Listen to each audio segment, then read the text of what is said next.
We're going to talk about alarm management and notifications.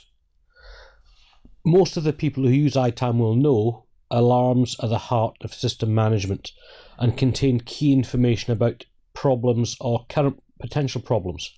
Admins have to analyse each one of them, acknowledge them, look into them, investigate why, and determine of the course of action.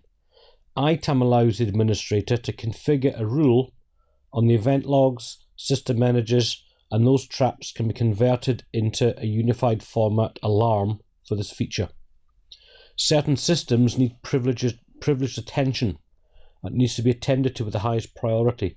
So some system logs may highlight a potential attack. Some may determine large email queues and degradation of performance. Admins are able to analyze those alarms and determine on the best course of action to take. To set up an alarm, we click on Settings, Fault Notification, and Alarm Unification.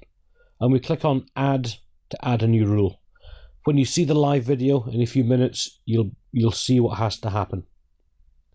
Once we create the alarm, we determine how we want to see it, what it's going to be based on, and what conditions we may have if necessary. This will be much better displayed when we do it live. In this example, we're going to talk about alarms.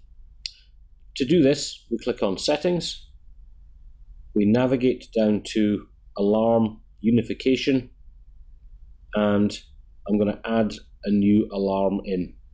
The alarms basically are going to monitor logs and also semantic events. So for example, if something happens, we can be alerted to that thing that's happened based on an individual node or based on all items within our network.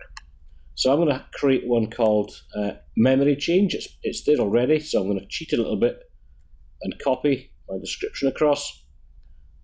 The input alarm is going to be based on the change log. So if my change log finds any amendment to any memory, I want to know about it.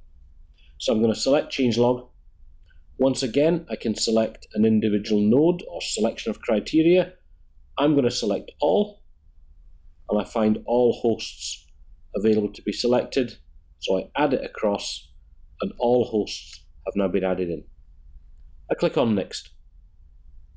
So the system asks me, well, which field and what kind of change are you looking for?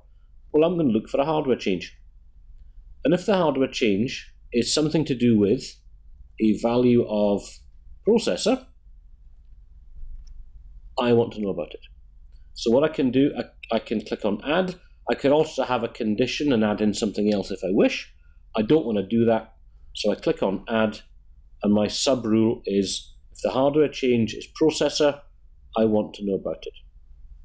I click on Add, and my configured rule is if the hardware change is about a processor, generate the alarm. I click on to Next. I've got severity of info, warning, or error. Now again, this is not a huge thing, but it will identify to me how important the error is. I'm going to go with warning. And the alarm message I set will be memory change. Upon completion, I click on to Next. Who do I want to notify to? Well, in previous sessions, we talked about setting up a default notification rule. So to determine who the email is going to go out, be sent out to, I'm going to select it. Generate ticket is not applicable to what we do. We have our own service management tool. This would be just for the internal management tool that we don't have. I'm happy. I'm done. I click on Save, and I've now created my alarm. The tool will now look for any amendments or any changes to memory within the change log and identify and send emails to the relevant parties as notated in the default notification log.